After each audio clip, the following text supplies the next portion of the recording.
बंगाल में जो विधायक, हम तो सीधे सीधे कहेंगे, जो बिक रहे हैं या बेचे जा रहे हैं, वो पहले ही बिक चुके थे। सारी संस्थाएं जो प्रजातंत्र के चार स्तंभ थे, उनमें नौकरशाही तो पूरी तरह से गुलाम हो गई।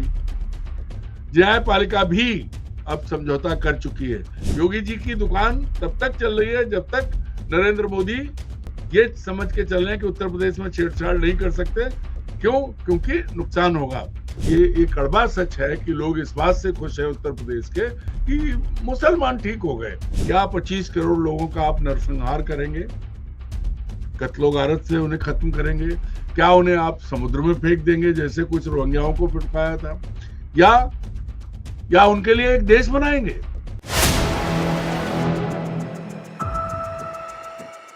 नमस्कार, मैं हूं संजीव श्रीवास्तव। आप देख रहे हैं 4 PM मध्य प्रदेश। दोस्तों, मुख्यमंत्रियों की भाषा, इस पर हमने पहले भी बात की और फिर इसलिए बात कर रहे हैं कि बहुत सारे राज्यों के मुख्यमंत्री हैं जिनकी भाषा पुनः सुर्खियों में। अभी हमने देखा था कि कैसे मध्य प्रदेश के मुख्यमंत्री मोहन यादव ने अपने जो प्रतिद्वंदी हैं, जो मध्य प्रदेश कांग्रेस के अध्यक्ष हैं, उनको लेकर क्या कुछ कहा था। फिर हम देख रहे थे कि पहले क्या कुछ कहा जाता रहा है और हम बार-बार बात करते हैं कि गंगा ऊपर से नीचे की ओर बहती है और जो ऊपर से चलता है, ये मोदी और शाह की बीजेपी है। वहाँ से जो चलता है, उसी को नीचे कहीं अंगीकार किया जाता है। अभी फिर निकला है। हम जो उत्तर प्रदेश है, जहाँ अगले साल चुनाव होने हैं, इसको लेकर एक रण सजा हुआ है और जमकर जो है कोशिशें शुरू हो चुकी हैं। उस सब में जो योगी आदित्यनाथ हैं, जो अपनी भाषा के लिए ख्यात हैं, बटोगे तो कटोगे और क्या-क्या नहीं वो कहते हैं।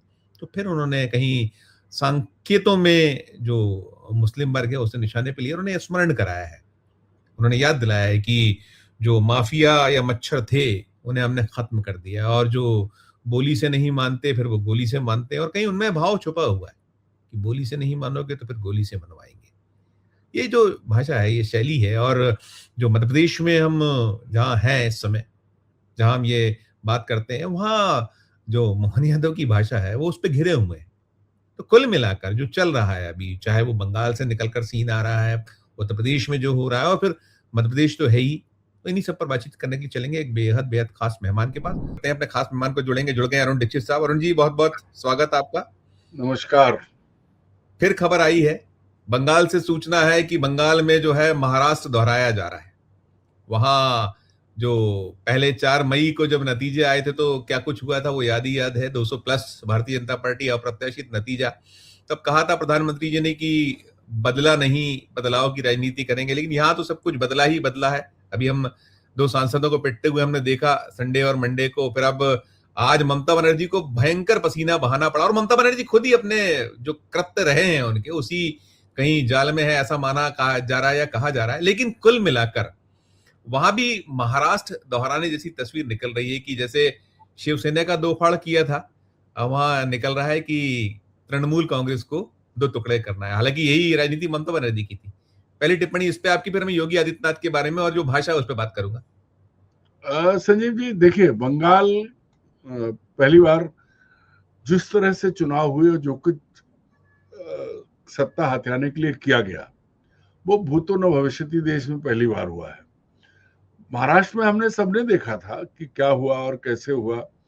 तो उस वक्त बहुत ज्यादा आश्चर्य इसलिए नहीं हुआ था कि क्योंकि व्यक्तिगत दुश्मनी और किस तरह से घेरा गया ठाकरे परिवार को, और नरेंद्र मोदी खुद अपना व्यक्तिगत बदला ले रहे थे, ऐसा कहा गया।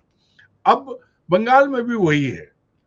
आप चुनाव जीते, भारी बहुमत से जीते, आपको जनमत मिला, बहुमत मिला, जनता का सपोर्ट मिला। अब वो कैसे मिला, क्या मिला, थोड़ी देर के लिए छोड़ देते हैं। भूल जाइए ज्ञानेश कुमार जी को, भूल जाइए सरकारी केंद्र सरकार की एजेंसियों को जिन्होंने पूरी मेहनत की। ममता बनर्जी मान लिया बहुत बुरी हैं, उनके साथ जो वही होना चाहिए था। सारे उनके ऊपर लगने वाले आरोपों को हम मान लेते हैं।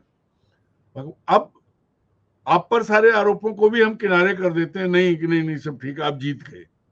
तो जीतने के बाद जो हो रहा है, देखिए संजीव जी, आप और हम भी पत्रकारिता कर रहे हैं, मतलब राजनीति कर रहे हैं, राजनीति को देख रहे हैं। जिस तरह से अभिषेक बनर्जी और दूसरे सांसद कल्याण बनर्जी को, मुखर्जी या बनर्जी, कल्याण कल्याण बनर्जी उनके साथ मारपीट हुई।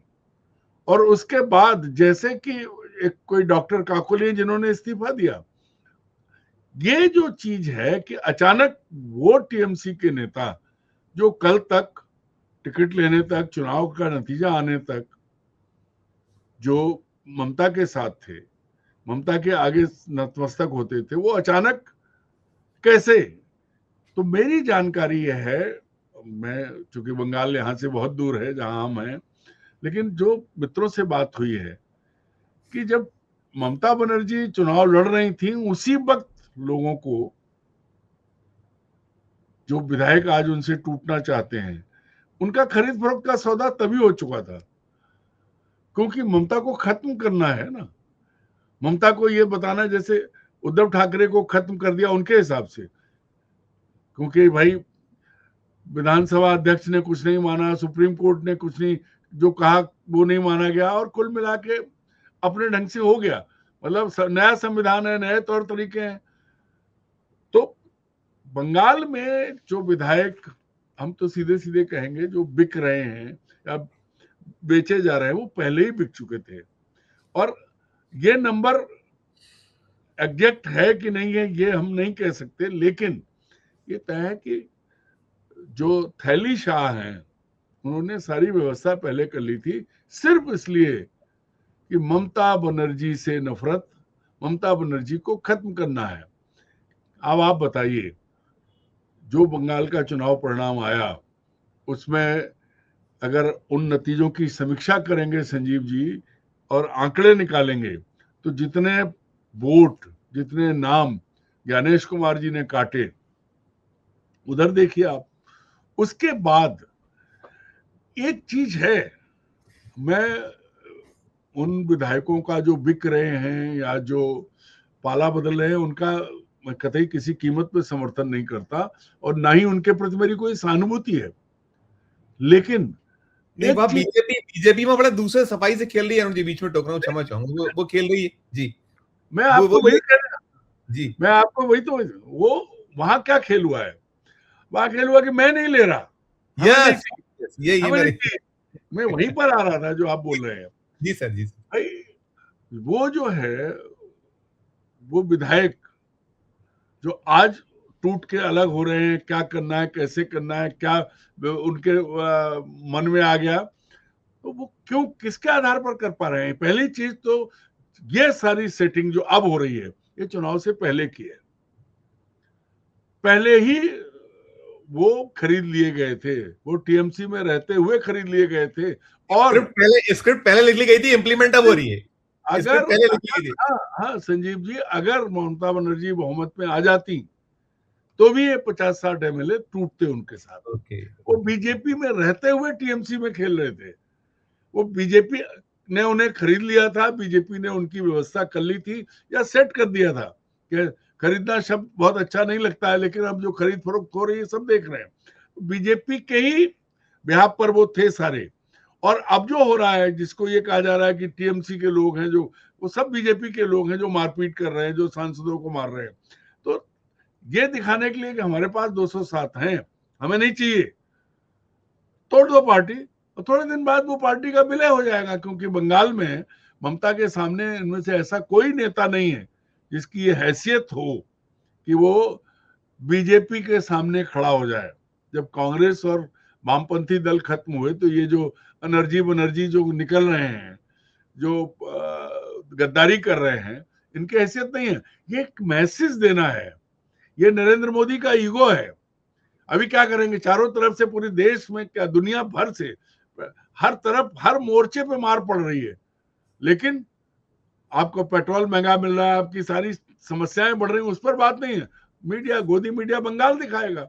बंगाल नहीं हो गया, बंगाल पहले छीन चुके हैं, पर ये बताना चाहते हैं कि ममता बनर्जी बहुत बुरी, बहुत खराब, इसलिए लोग चले आए। और ये जो लोग आज बोल रहे हैं, इनकी हैसियत क्या होगी, थोड़े दिन रुकिए। बिल्कुल, हम लोग देख रहे हैं, हम लोग निरंतर देख रहे हैं कि जो टूट के गए उनकी हैसियत क्या है। मध्य प्रदेश के हम ज्योतिरादित्य सिंधिया को देख सकते हैं, और भी मैं अरुण जी दूसरे पे आऊंगा, मैं बंगाल को से एक बात और कह रहा था, बंगाल पर ही एक जो बात कह रहा जी था, जी बंगाल में देखिए महाराष्ट्र में नया फार्मूला लाए थे, तब इन्हें अपनी सरकार बनाई, उसको सीएम बना दिया, पीछे खड़े हो गए, ये खेल किया। यहाँ इनके पास साथ, इन्होंने कहा तुम अलग रहो, सारा सब कुछ है, तुम्हारा घर अलग है। और अब चूंकि सरकार सपोर्ट देने के लिए है इन विधायकों को जो अलग हो रहे हैं या अलग होना चाहते हैं, आप देखते जाइए कुछ घंटों के भीतर ही बहुत बढ़िया सिक्योरिटी मिल जाएगी, उनकी पूरी देखभाल होगी, सब कुछ होगा। बस ये हमारा क्या लेना देना है, ये जो यस नई नई नोटंकी है और कुछ नहीं, सारा भाई गेम पहले का ही है। भाई सानू की करके सब कुछ कर लिया, वही है। ये नया स्टाइल है, ये नया स्टाइल है। This is new new style, new game. खरीद पहले लिए, जी जी जी नहीं जी तो वो अगर बीजेपी नहीं आ रही होती तो ये टूट के आते, ये सब बिल्कुल। पहले की तैयारी है।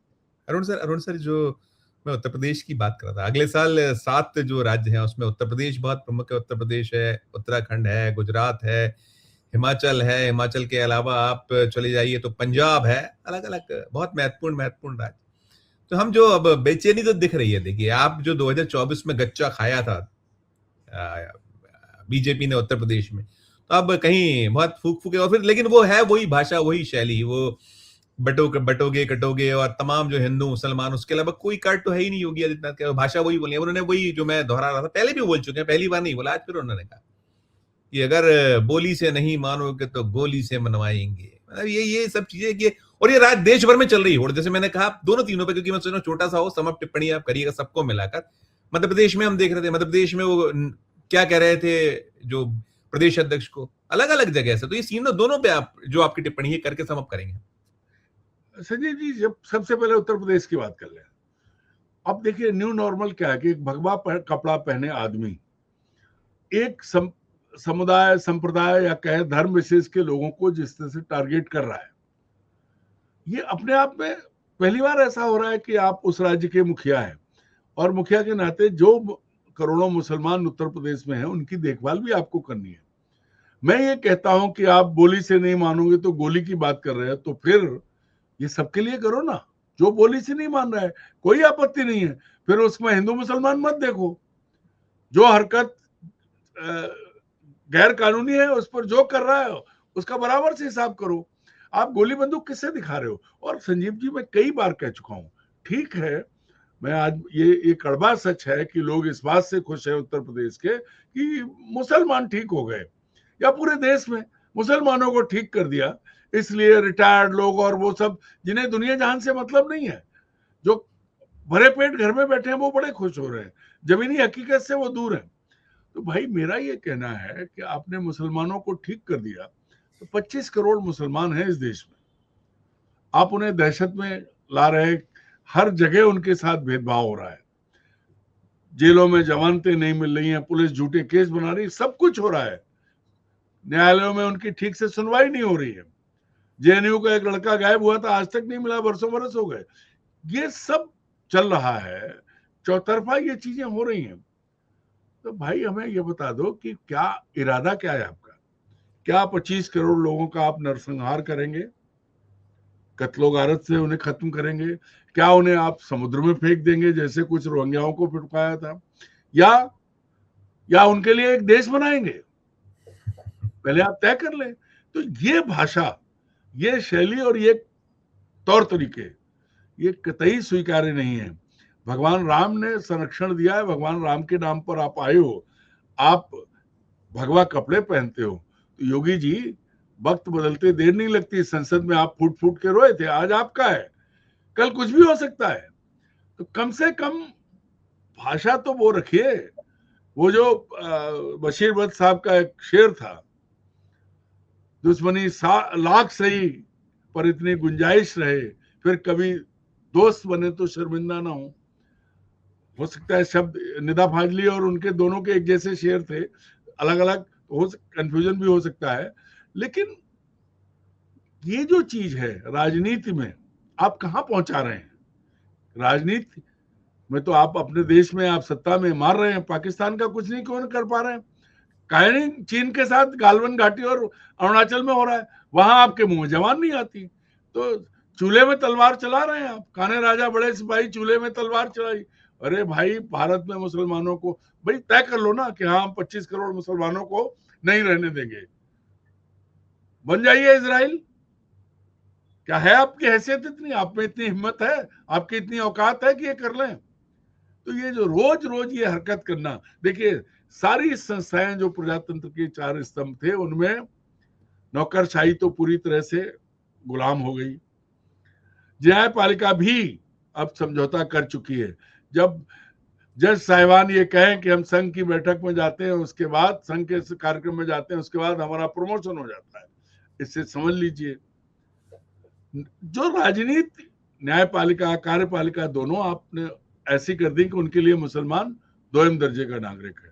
आप याद करिए, बंगाल चुनाव के दौरान उत्तर प्रदेश का एक आईपीएस अफसर टीएमसी के प्रत्याशी के घर पे दरवाजे पे खड़े होकर धमका रहा था। बाद में बैठ गया था, बाद में उपचुनाव में बैठ गया, मतलब वो जो री पोल हुआ था बैठ गया था। वो ऑब्जर्वर था, उसका काम ऑब्जर्व करना था।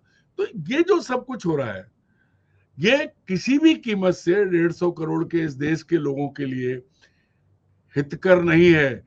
देखिए, इस जो हिंदुस्तान में रह रहे हैं उनको ये मान के चलना चाहिए कि हिंदू और मुसलमान साथ साथ रहेंगे, कोई नया देश बनने वाला नहीं है।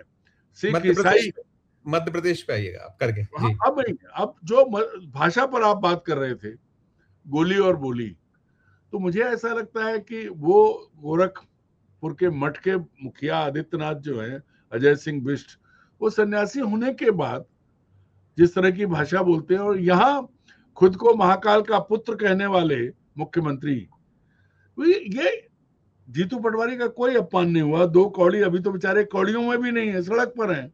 आपने 2 कौड़ी में आका, लेकिन वही है संजीव जी, जब यूं होती है तो कल भी मैंने कहा था ये पीछे आती हैं, तो कौड़ियां तो आपकी जाहिर हो गई। और याद करिए जो मध्य प्रदेश बीजेपी में हो रहा है, कल भी हमने बात की थी, उत्तर प्रदेश में भी वही हालात है। केशव मौर्य बिल्कुल तैयार खड़े हैं, बहुत सारे विधायक तैयार हैं। योगी जी की दुकान तब तक चल रही है जब तक नरेंद्र मोदी ये समझ के चल रहे हैं कि उत्तर प्रदेश में छेड़छाड़ नहीं कर सकते। क्यों? क्योंकि नुकसान होगा। ठाकुरों की जमात में कहता हूं, राजपूत जो हैं वो योगी के साथ खड़े हो रहे हैं, और वहां स्पष्ट विभाजन है। भाजपा की अंदरूनी हालत बहुत खराब है, और यही 2024 में जो प्रमाण था वो इसी का प्रमाण था, और यही वजह थी। तो मध्य प्रदेश में जो है, मध्य प्रदेश में मोहन यादव की हैसियत क्या है?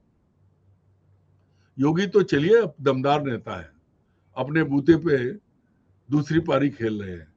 इनका क्या है? ये तो पर्ची वाले हैं भाई। अब पर्ची वाले हो आप, और दूध के धुले नहीं हो।